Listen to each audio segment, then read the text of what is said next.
Good morning, Olive, Arlo, and Frank.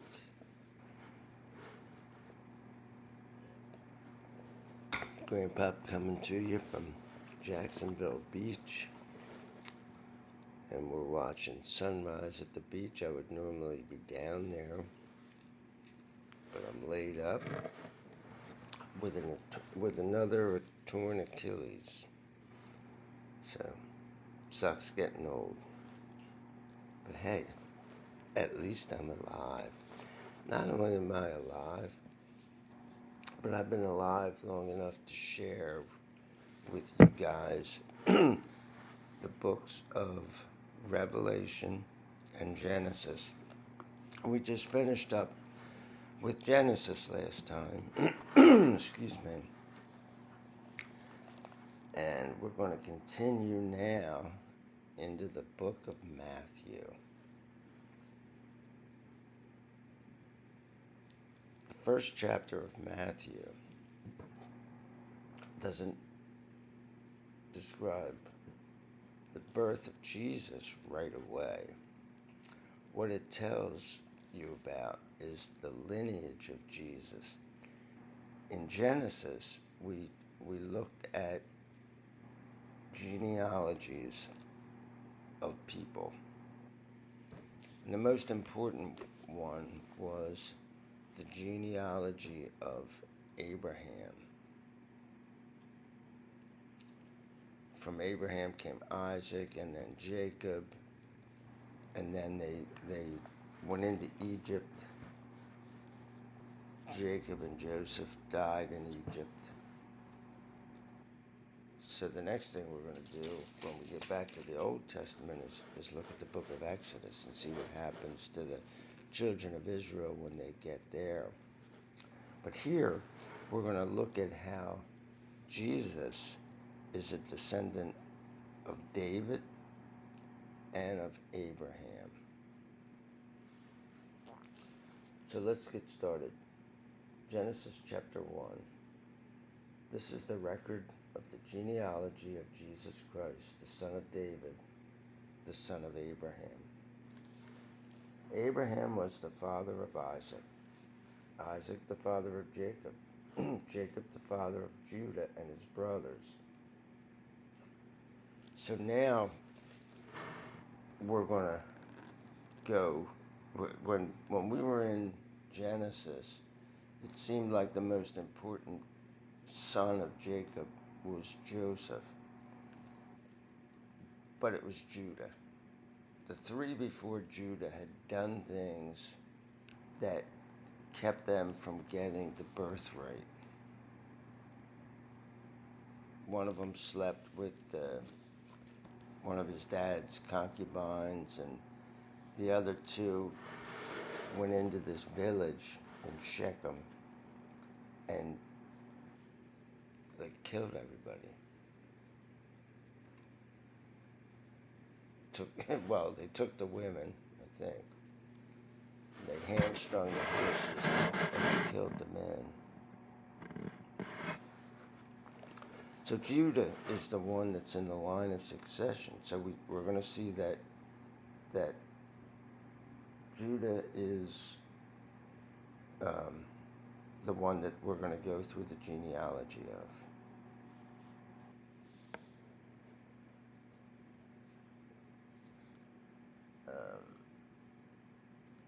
Judah, the father of Perez and Zerah by Tamar. Perez, the father of Hezron. Hezron, the father of Ram. Ram, the father of Amminadab. Amminadab, the father of Nahshon. Nahshon, the father of Salmon. Salmon, the father of Boaz by Rahab. Boaz, the father of Obed by Ruth. And Obed, the father of Jesse. And Jesse, the father of David the king. And they every once in a while mention a woman in here. And these women are Gentiles.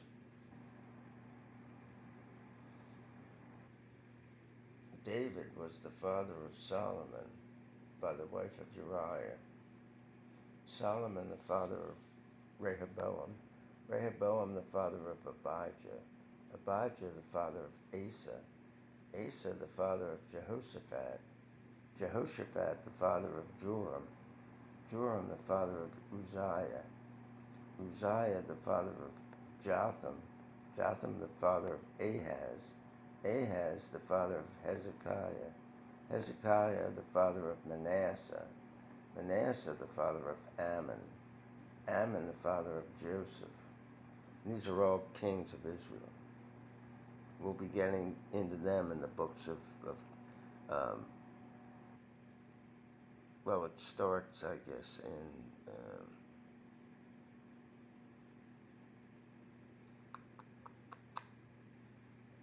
yeah, I forget where they really start. I guess in the book of Samuel, we'll say. And then Kings and Chronicles are books that we'll go through. Manasseh, the father of Ammon, Ammon, the father of Josiah, and Josiah, the father of Jeconiah and his brothers at the time of the deportation to Babylon. And we'll be studying that. And that's in several books. After the deportation to Babylon, Jeconiah became the father of Shealtiel, Shealtiel the father of Zerubbabel, and Zerubbabel the father of Abiud, Abiud the father of Eliakim, Eliakim the father of Azur, Azur the father of Zadok, Zadok the father of Achim, Achim the father of Eliud, Eliud the father of Eleazar, Eleazar the father of Mathan, Mathan the father of Jacob, and Jacob the father of Joseph, the husband of Mary, by whom Jesus was born, who is called Christ. So we're looking at Jesus' genealogy through his father, but not his biological father. That's why it says the husband of Mary, because Jesus was conceived by the Holy Spirit. So all the generations of Abraham to David are 14 generations. And from David to the deportation to Babylon, 14 generations. And then the deportation of Babylon to Christ, 14 generations. And the Bible often does that. They list things. I think they even left out a couple people in here to fit the 14 in, and it's no big deal. It's I don't want to say poetic, but it's just they just do it. Some things they just do, and you can always question that. Don't be afraid to question what you read. The best way to question it is to pray and say, well, God, this doesn't make any sense to me. Why would you do this? And he'll give you an answer. Might not be the answer that you're seeking, but he'll give you an answer. Now we're going to look at the birth of Jesus. Now, the birth of Jesus Christ happened this way. While his mother Mary was engaged to Joseph, but before they came together, so before they had sex, marital relationships, she was found to be pregnant through the Holy Spirit. Because Joseph, her husband-to-be, was a righteous man, because he did not want to disgrace her, he intended to divorce her privately. When he had contemplated this, an angel of the Lord appeared to him in a dream and said, Joseph, son of David, do not be afraid to take Mary as your wife, because the child conceived in her is from the Holy Spirit. She will give birth to a son, and you will name him Jesus, Yeshua, in Hebrew. And these people back in this time period, this was part of the Roman Empire, but it had been part of the Greek Empire. So maybe some of them spoke Latin, but most of them spoke Greek. Greek was the kind of the language of this part of the Roman Empire, even after Rome had been in power there for a long time. I think there were places in northern Africa where Latin was the language of common use. But everybody here spoke Greek, and the Bible, the New Testament, about the life of Jesus and what happened with the disciples and all that, that was written in Greek originally. But, and his name in Greek is Jesus. But also, everybody definitely spoke Hebrew. And his name in Hebrew was Yeshua. We will name him Jesus because he will save his people from their sins. And that's what it means. God saves. This all happened so that was spoken by the Lord through the prophet would be fulfilled.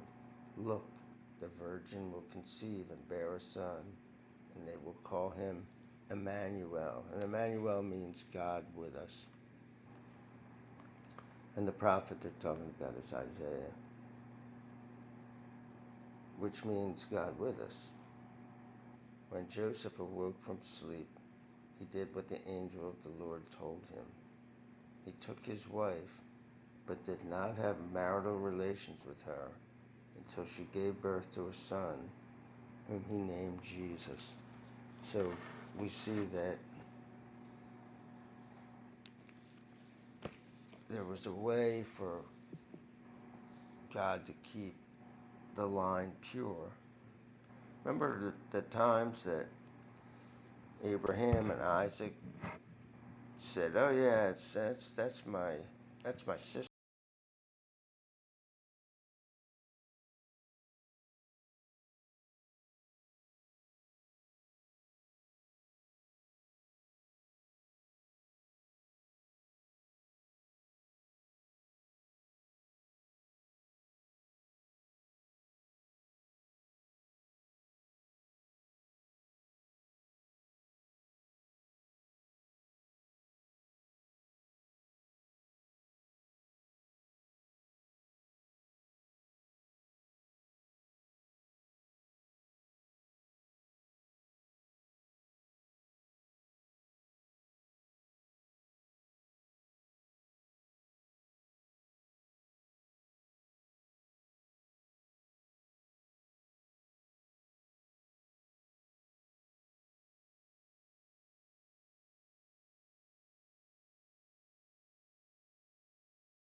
From where we left off in Genesis chapter 50.